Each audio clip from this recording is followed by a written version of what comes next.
lots of trouble, usually serious. Still, Lotus have hard won that reputation over many decades.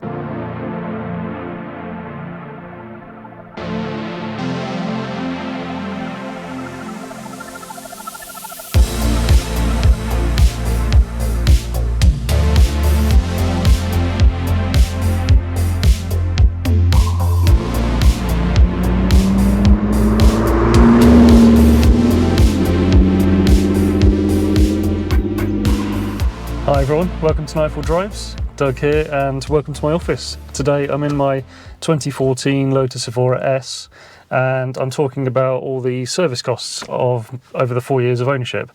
So let's get into it. I've got a spreadsheet with all the service costs and running costs of the Evora over the last full 4 years of servicing. It's an AB/AC cycle with the Lotus, and A, B and C getting increasingly involved with the services. I got it late 2020, just after a C service, and that includes the drive belt and every fluid, So my first year of services was 2021 with an A service, and I got towards the end of it. I was booked in for my fourth service in the cycle, the C service, and I thought, well, maybe this is a good time to have a look and see, how much does it cost to keep one of these cars on the road and get it through the MOT, keep it going.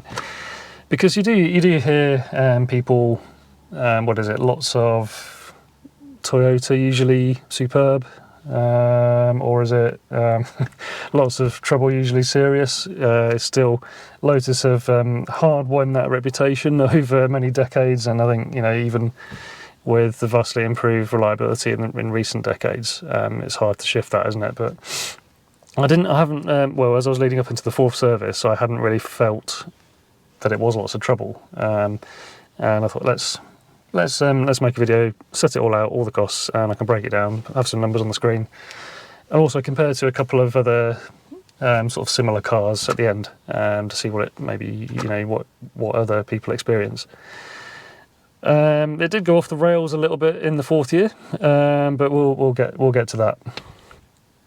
So 2021 A service, £314, oil and filters, fine, no issues.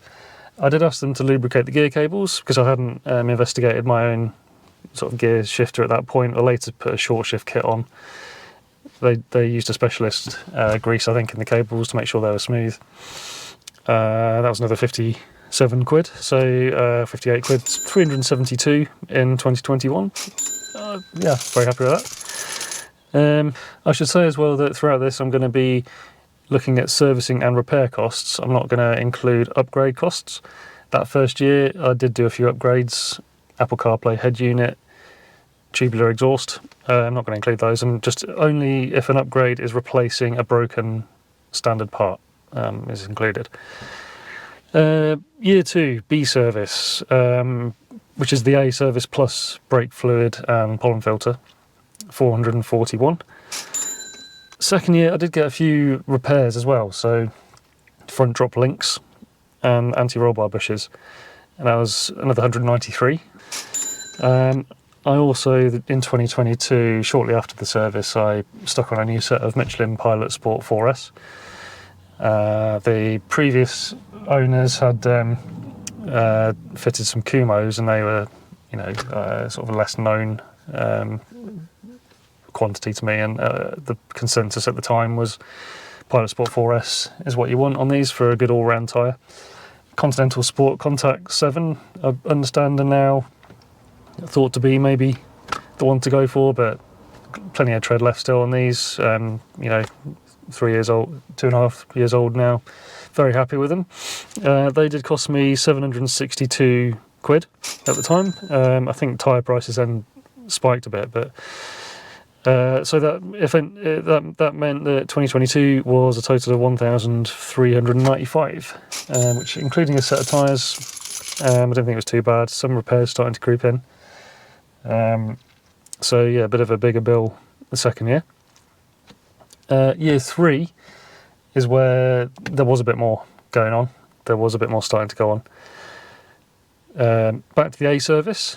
Prices increased a little bit with inflation, £328. By the way, this is all done at Allon White in Cranfield, who I've done a video with in the past. I think it was the 2023 service that I did film there with them, and had a look around the showroom and facilities. So please check that one out. Yeah, 2023 A service again, 328. Rear drop links needed doing. They were 169.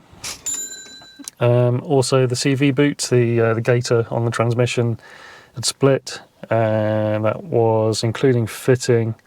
I think quite involved with a bit of labour there, so that's 345. The front grille, also the lower left front grille, mesh grille, had dislodged. I don't know if maybe a stone hit it or something. That needed refitting, repainting. So that was 108. Then the big one for that year, 2023, discs and pads all round. 1,731 for Evora discs and pads all round standard. I went for in the end. There are a few upgrades out there, but the Evora is over braked as standard. It really is. The brakes are amazing. Didn't feel the need to upgrade. There was a bit of a delay, so that's another thing with this type of car. If it's your main car, you can do it, but you are going to be waiting for parts sometimes, and I think it was maybe sat waiting for brakes for 3 or 4 weeks, and I think there's still a bit of a shortage of them, so just something to be aware of with these, that you might end up with the car off the road for a little bit waiting for things. Then as part of the discs and pads, they had to unstick the rear caliper pins, so there was a bit of labour involved with that. 216 quid, so it's quite, they were obviously stuck in there, needed a bit of work to fit the new discs and pads. But that was it for 2023, so that all came to 2,899. So yeah, I thought, with discs and pads, at that point the car was 9 years old, being 2014. And they've done reasonably well, I think. So at that time, I was on 47,000 on the clock. I should have said 2020 got it at 36,500, and I've basically done 4,000 a year miles since then. So yeah, 47,000 miles, 9 years. I think they said the brakes were 70% worn. I might have got another year or two out of them, possibly, but I think it was starting to be an advisory on the MOT. Just got them done, and to be honest, that was a good thing, because of the C service in 2024 ended up being pretty big. So this is where it went off the rails. C service in itself is a lot more than the other two. So there's the B service plus coolant, the drive belt which goes around the supercharger, the spark plugs, transmission oil, just everything that you could think of with a service item. 864 for C service at the time. Then something that was an MOT failure, the passenger side interior door handle was no longer working. It did work weirdly once. After it stopped working, it worked once again, and the windows dropped down when you open the door, so it triggers an electric window drop, and then the cable pulls the latch.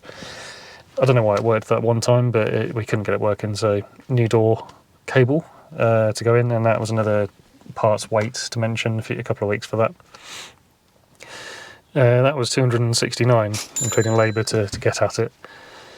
Handbrake cable as well. I could tell the handbrake was starting to be, it just felt worse. It's hard to explain. It wasn't crisp. Handbrake cable, which I think splits into two, 373. So the total of those, which you might call, it's the big service, a couple of fixes, one wear and tear fixes coming in after 9 years, 1,506. Okay, it's a reasonably big bill, but it's not out of the ordinary. A couple of extra service items going on. But then, as part of that, they had diagnosed that the bushings in the upper rear wishbones needed replacement. A bit of play in those, so I thought, yeah, let's get them replaced. And as part of that process, replacing the bushings, the upper rear wishbones, when they were refitted to the car, were fine. Test drive came back, and the technicians found that the upper wishbone had split. Now, this is a known issue with Evoras. I'm not sure if it's maybe earlier Evoras or all of them, but the upper rear wishbone has a join around the bushing, and that seems to be fairly frequently going, and it's reported on the Lotus forums and other places. So a bit annoying. It seems to be, design flaw, and maybe this is why Lotus still cling on to the reputation a little bit of the parts of the car that they're putting together. Maybe you can find these things, where they're not quite as durable. But I think it was Colin Chapman that said, if a part can last until you cross the finish line and then collapse, then it's the perfect part. I'd rather have a bit of durability in there, if I'm honest, but with the Lotus DNA, which largely this car has. But there are these couple of things that have gone on with the repair items over the years as we're going through. So upper rear wishbones. The standard part, I think, is about £700 to £800 each, and I think one of them cracked, but I thought, let's do both sides. Let's solve the problem, because there is an aftermarket version out there, which doesn't. I think the Lotus part does have some upgrades in it, so maybe it's less prone now. But the aftermarket part, to be honest, it looked amazing. It's from Road Race Rally. I'll put a link and picture up and stuff. Really lovely, like anodized aluminium thing. I think race proven. I think there's a couple of other options out there, but this one was it looked great, readily available, and the Allon White guys actually said, yeah, this is the way we're going to go in future, because these, there's no weak point in the design of it, and they fitted it. The wheel was exactly the same position as the standard one, the same geometry, so and the same price as the standard one, so including fitting, and that part comes with new bushings anyway, so fitting those, 1,504. So I ended up with another year of a bill of around the 3k mark, so 3,010 in 2024. So the last 2 years, and 2023 with discs and pads, that's a wear and tear thing. It's 9 years old, fair enough. To follow that up with another year of a similar bill because of a failure of a part is, that was a bit disappointing. And when I decided to make this video, that hadn't happened at that stage. But I thought, let's go through it anyway. I think it's useful for people to know these things and to see a real experience over 4 years, a decent amount of ownership. So so they're the numbers. So in total, you have 7,676 for service and repairs over 4 years, an average of 1,919 a year. Yeah, that's not brilliant, and it might be a deal breaker for some people if you want, a car that is typically proven, maybe more mass market cars might have lower costs. We'll get onto that in a bit. Actually, I have some examples, but for a car this exciting, this special, I don't think it's that bad. If you had a Ferrari 430 or 360, you're forever going through drop links or suspension arms and all those things. It's not a deal breaker for me, I think, and I know that I'm looking after it well. I've replaced, as I say, certain parts with upgrades to make sure they're good for a long time now. So, and then you can split that if you want into, excluding repairs and just looking at servicing, including the brakes and the tyres, you're looking at 1,124 a year. And then the repairs that maybe you shouldn't be getting, or you'd hope not to have, the repairs are coming out at 794 a year. So I thought it'd be interesting as well to compare to some of the data. Now, I've very kindly been given the service history over this time period, more or less, from a couple of friends from the local car meets. Terry and David. You need to find me when we're there next time. I'll get you a drink. So the first one of these is actually, you know, quite a reasonably close competitor to the Evora. So you might be considering an Alpine A110. And this is a 2018 car. We're looking at, again, 2021 to 2024, the same time period. So a 4-year newer car, smaller engine, a little bit smaller overall, but similar kind of purpose, I guess, to the Evora. And one of a, you know, diminishing number of you know, sports coupes that you can go for. So yeah, this one comes out with service in 2021, 350. That was it. Service in 2022 and 2 tyres. Eventually also gets 4 tyres over this time period, so it's equivalent to the Evora, and also the next example also has 4 tyres. So yeah, 2022 service 385 and 2 tyres 336, so you got 721 for the second year. 2023 back down 363. I sound like a Radio 1 DJ now. 363 in 2023 for the service. 2024 is where they get the big one as well, by their standards. 1,324 in 2024, including another 2 tyres, wiper blades, 180 for wiper blades, which stands out a bit as a what's going on there. But the service was 849, so big service at that point in the cycle. But yeah, obviously overall that's coming out quite a bit lower. We're looking at 690 average per year, and that's including 4 tyres. It's not including brakes. Newer car, I mean, that's probably around the corner, depending on mileage. That's also a car that over this period did more miles than my car, it's worth saying. I think the first couple of years were, well, 2,000, then 7,000, but then a couple of years of 11,000. So racking up more mileage than mine as well. So yeah, perhaps some brakes around the corner, that sort of thing, suspension components. But because it was another option to an Evora in the same part of the market, I guess, it seemed like an interesting comparison, and it would have been cheaper to keep on the road. So that was Terry's Alpine. Thanks, Terry. And then David sent me the details of his Mercedes SL 350 with the 3.5 litre V6, same engine capacity as this. 2008 car, so I thought, yeah, it was quite interesting compared to a German car a bit older. We've just done a French car a bit newer. Let's see what it comes out with. So it was already on 55k miles, doing a couple of thousand a year from there. For this one, I only have data from 2022 onwards. I've only got 3 years, but I think it's still an interesting comparison. So 2022, 1,621. There's a big service going on. So we've got a transmission service, belts, inlet manifold linkage, temperature sensor, all the filters and so on.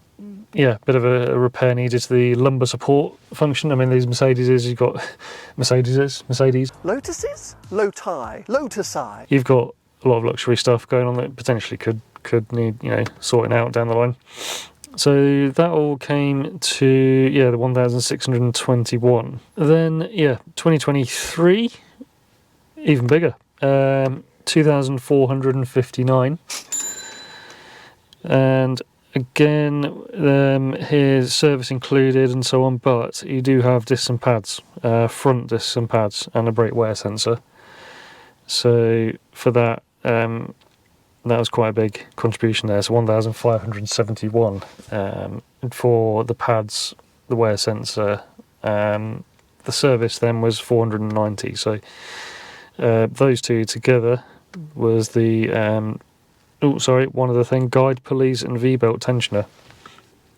So actually the 2022 we had a V-belt, there's the belt itself. We had some guide pulleys and a tensioner the year after. 396 for those. So yeah, making up to 2,459 in 2023, including some brakes. Then 2024, Here we've got 4 new tyres, and we've got a repair to the lower front torque struts and service, and that all comes to 1,583. So averaging a total of 1,888 per year, a total of 5,663 for 3 years. So I will just double check my spreadsheet for, is the average, it must be, times 3. Yes.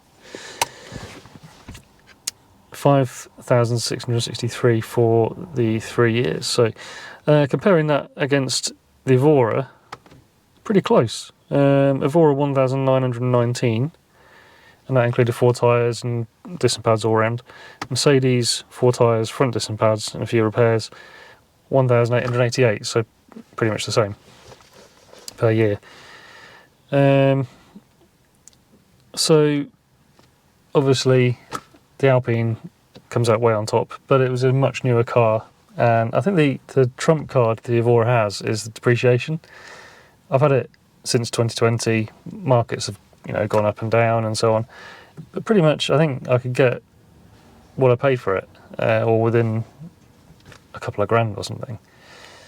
When other cars, if you've gone for something newer, you'd have had the depreciation curve.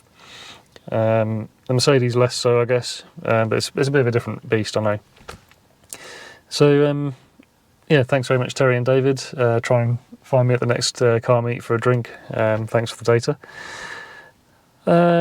Yeah, so I think in terms of the experience of owning the Evora, I think it's well worth it. It's well worth investing in these cars, keeping them on the road, keep enjoying them. I've done long road trips. I'm not worried about the car letting me down. It's never let me down, never failed to proceed, as they say.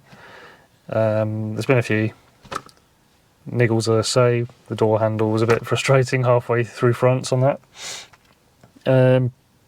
But yeah, I just go nowhere, this car. It's going to be here for a long while. I'm proud to be custodian of something that makes me feel, makes driving feel this good. Otherwise, more stuff coming on the Evora, owner stories, and the advanced driving sessions will be released, or maybe already have been released. I've done the advanced driving course in the Evora, and hopefully that's an interesting, slightly different series. So yeah, thanks very much for watching. Hope this has been useful. Please subscribe, etc. And yeah, see you again. Cheers.